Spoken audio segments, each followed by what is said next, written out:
Hai, apa kabar sahabat artikel view? Kali ini saya akan membacakan lanjutan alur cerita kisah CO muda berpura-pura culun. Tapi, sebelum mendengarkan kisah ceritanya, silahkan cari posisi yang nyaman dan jauhi keramaian. Dan jangan lupa pasang headsetnya. Dan inilah alur cerita kisah CO muda yang berpura-pura culun.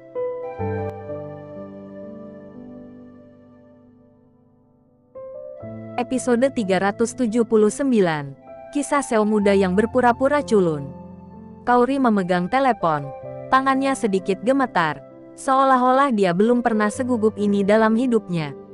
Mendengarkan suara Ariel di telepon membuatnya bahkan lebih bingung. Melihat Kaori tidak berbicara, Lina menyodok lengan Kaori, memberi isyarat padanya untuk berbicara dengan cepat. Dia bahkan lebih cemas daripada Kaori. Karena hanya ketika dia mengetahui tentang Ariel dia benar-benar memenuhi syarat untuk bekerja sama dengan Helen. Kaori menarik napas dalam-dalam. Halo. Di ujung telepon yang lain, Ariel mendengar suara Kaori. Sudut mulutnya tanpa sadar mengangkat senyum. Meskipun dia menolak keinginan untuk memanggil Kaori, dia masih sangat senang menerima telepon dari Kaori. Maaf, saya tidak memberi kabar padamu, kata Ariel. Mendengar kata-kata maaf, Kaori langsung menangis. Dan semua keluhan terhadap Ariel lenyap pada saat ini. Melihat Lina yang masih di dalam kamar, Kaori mendorongnya keluar, hampir menguras tenaganya. Awalnya, Lina ingin mendengarkan di sudut, tapi dikunci tanpa ampun dari pintu membuatnya tampak kedinginan. Tetapi selama Ariel memberitahu Kaori, dia akan bisa mengeluarkan kata-katanya dari mulut Kaori, yang tidak akan membuatnya terlalu khawatir.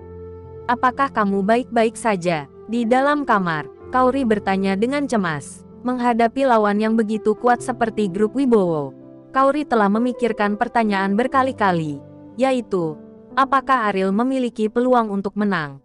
Tetapi dilihat dari berbagai faktor, Kaori dapat melihat peluang apapun.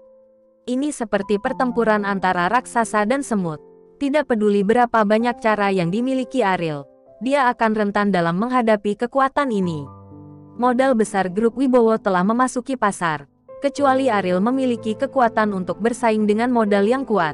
Jika tidak, ia tidak memiliki kesempatan untuk berjuang sama sekali. Jangan khawatir, aku punya rencana, kata Ariel. Apakah ada yang bisa saya bantu?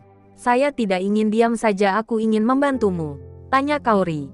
Mengenai rencana desa di kota, Ariel meminta Randi untuk melakukannya secara rahasia. Karena begitu Helen mengetahui hal ini, hampir tidak mungkin untuk berhasil.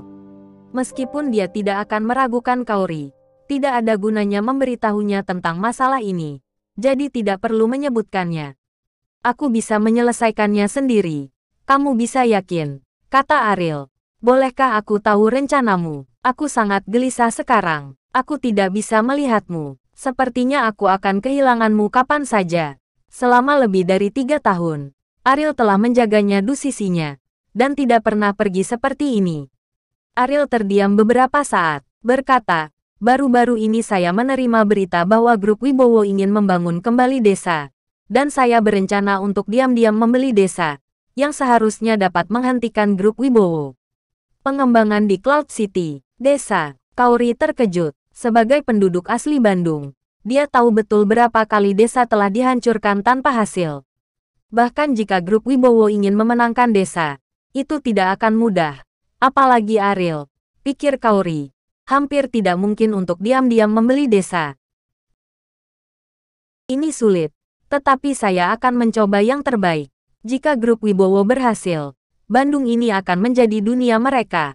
Ariel menghela nafas panjang dan berkata, jika langkah ini tercapai, Bandung hanya akan dikuasai grup Wibowo dari Amerika, dan Ariel akan menjadi anjing yang berduka dan melarikan diri dari Bandung.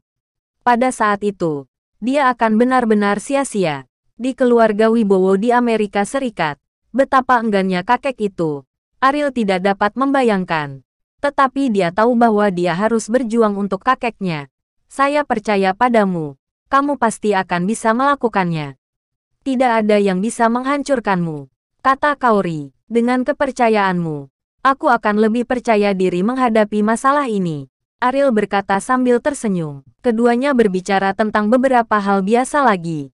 Setelah menutup telepon dengan enggan, ekspresi keduanya hampir diukir dari cetakan yang sama, dan mereka penuh dengan keengganan. Pada saat ini, bel pintu Ariel berbunyi. Apakah kamu mencariku? Saat membuka pintu dan melihat Vira di luar pintu, Ariel bertanya dengan heran. Terima kasih untuk masalah hari ini. Jika bukan karena bantuanmu, konsekuensinya tidak akan terbayangkan. Vira berkata dengan panik. Dia menyelinap keluar dan berterima kasih kepada Ariel saat Sally sedang mandi, dan dia merasa bersalah. Ariel tertawa. Vira awalnya memiliki rencana seperti itu, dan dia juga ingin memasak makanan lezat untuk Ariel sendiri. Tetapi Sally menolak, jadi dia hanya bisa melupakan ide itu. Oke. Jika ada kesempatan, saya pasti akan mengundangmu untuk makan malam, kata Vira. Jika benar-benar buruk, jangan digunakan.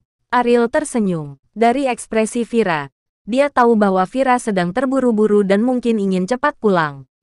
Takut ketahuan oleh Sally. Ya, tentu saja. Jangan khawatir. Aku pasti akan mentraktirmu makan malam. Aku bersumpah. Vira mengangkat tangan kanannya dan berkata dengan tatapan serius.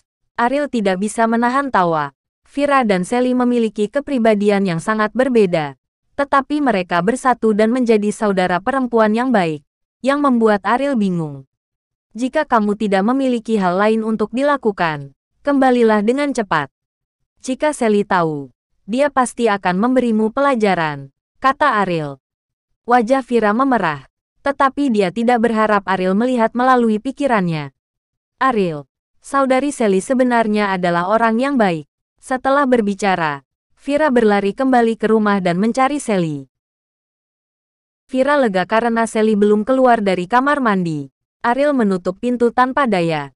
Dia tidak tahu apakah Sally adalah orang yang baik, tapi dia benar-benar sombong, yang tidak akan pernah disalahpahami oleh Ariel. Permusuhan kuat Sally terhadapnya. Saya khawatir dia akan menghilang setelah dia tahu siapa ketua KKK Teknosains. Kembali ke kamar, Ariel tidur dengan kepala tertutup. Besok dia harus kembali ke Jakarta. Selama bertahun-tahun, dia tidak pernah meminta uang kepada keluarga Wibowo, karena yayasan yang dia buat secara diam-diam sudah cukup baginya untuk digunakan dan di Bandung. Tapi sekarang setelah grup Wibowo dari Amerika datang, dan Ariel memberi Kauri setengah dari asetnya, dia harus pergi ke ibunya alias Rosa untuk berbicara dalam keadaan darurat.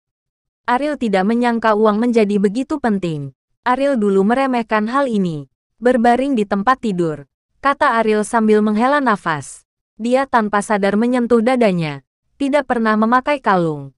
Dan dia menggantungkan gagang telepon di lehernya sepanjang waktu. Sayang sekali setelah sekian lama, tidak ada sinyal dari penerima. Dan dia tidak tahu apa yang terjadi dengan Pedro sekarang. Kakek, saya harap Anda masih hidup. Aku ingin Anda menonton keluarga Wibowo dari Amerika Serikat. Bagaimana mereka menyerah di kaki saya. Keesokan paginya, ketika Ariel berangkat ke bandara, Kauri dari Villa Sisi Gunung kebetulan di pagi hari selalu berlari pagi. Secara umum, tidak mungkin ada orang di meja di pagi hari, karena ibu dan ayahnya terbiasa tidur larut malam. Melihat mereka di pagi hari seperti keajaiban. Tapi hari ini, Lina dan William sama-sama duduk di meja makan untuk sarapan, yang membuat Kaurin merasa seperti berhalusinasi. Bu, ayah, apakah Anda memiliki sesuatu untuk dilakukan hari ini? Mengapa kalian bangun pagi-pagi sekali? Kauri bertanya dengan heran. Sejak Kauri menjadi kepala keluarga di villa, Lina, yang tidak ada hubungannya, menjadi lebih malas, dan William tidak pernah memikirkan pekerjaan lagi. Keluarga Wijaya, di sisi lain, menggerogoti putri mereka. Aku sudah lama tidak sarapan denganmu.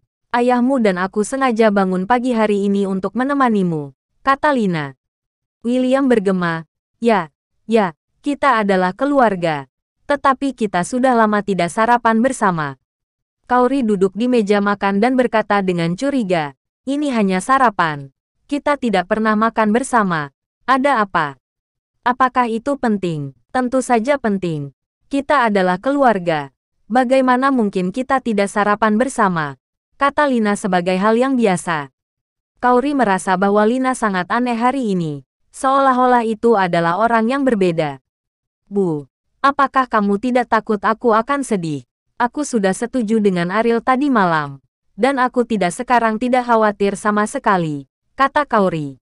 Lina telah berusaha menemukan cara untuk memotong topik Ariel. Dan sekarang Kaori mengambil inisiatif untuk mengangkatnya, yang merupakan peluang bagus untuknya. Bersambung.